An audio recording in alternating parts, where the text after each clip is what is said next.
নমস্কার বন্ধুরা, কথা সিরিয়ালের আজকের পর্বে আমরা দেখতে পাবো যে কথা জুনিকে বলে, আচ্ছা ওই বাড়ির কেউ কি আমার কথা মনে করেনি? তখন জুনি বলে, কিভাবে করবে বলতো, এখন তো সবাই অগ্নিদার বিয়ে নিয়ে মেতে রয়েছে। এটা শুনে কথা মনে মনে বলে যে আমি একদিন হলো না হলো এই বাড়ি থেকে চলে এসেছি, আর এখনই সবাই পাচক মশাইয়ের বিয়ে নিয়ে মেতে উঠেছে। এদিকে জুনি কথাকে বলে, তুই একবার অগ্নিদারের সাথে কথা বলে দেখ না, যদি ঠিক হয়ে যায়। তখন কথা বলে, না আমি ওনার সাথে কথা বলবো না। কথা বলে যে উনি আমাকে বিচ্ছেদের কাগজ পাঠিয়ে দিয়েছেন, এরপর তো আর কোনো কথাই নেই। তারপর বলে জুনিকে যে তুই এখানে তো এসে থাকবি তো? তখন জুনি বলে, না রে, আমার হয়তো আর আশা হবে না। পর দেখা যায় অগ্নিদের পরিবারের সবাই এক এক করে কথার কাছে আসে। এদিকে অগ্নির মা কথাকে বলে, আচ্ছা কথা মা, তোমাকে আমি একটা কথা বলি, আমি আমার নিজের পছন্দ করা মেয়ের সাথে অগ্নির বিয়ে দেব, এই নাও কার্ডটা। এদিকে কথা কার্ডটা দেখে বলে, এত তাড়াতাড়ি কার্ড ছাপানো হয়ে গেছে?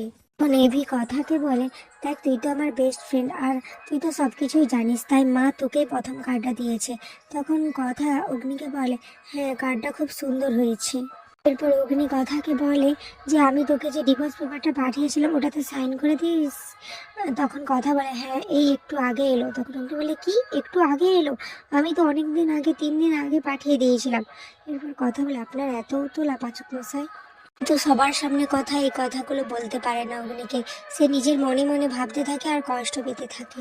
ওর অগ্নির মা কথাকে বলে, আচ্ছা কথা মা, তুমি তো ওই বাড়ির মেয়ে ছিলে, তাহলে তুমি ওই বাড়িতে চলো, বিয়ের দিন না হয় সইটা করে দেবে। এরপর অগ্নিকে উদ্দেশ্য করে বলে, আর এত তাড়া কেন রে? এরপর অগ্নি কথাকে বলে, ঠিক আছে আমরা এখন আসি, ও একা বাড়িতে রয়েছে। এটা শুনে কথার মনটা তো একেবারে ভেঙে যায়। সবাইকে জিজ্ঞেস করলে সবাই বলে, ও তো ও। এরপর কথা জুনিকে বলে, আচ্ছা জুনি, পাচক মশাই ওনার ওর সাথে খুব গল্প করেন তাই না? ওর পরের দিন সকালে দেখা যায় অগ্নি কথাকে বলে, কথা তুই আমাকে হার্বাল কফি দে তো।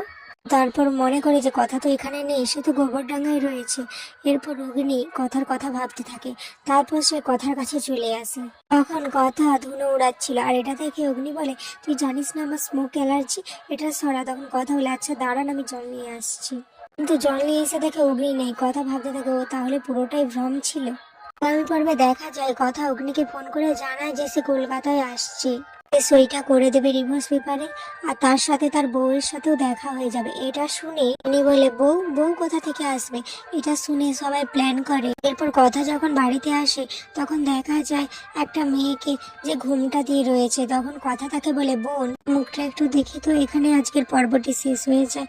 ভিডিওটি ভালো লাগলে লাইক, কমেন্ট, শেয়ার এবং সাবস্ক্রাইব করে দেবে।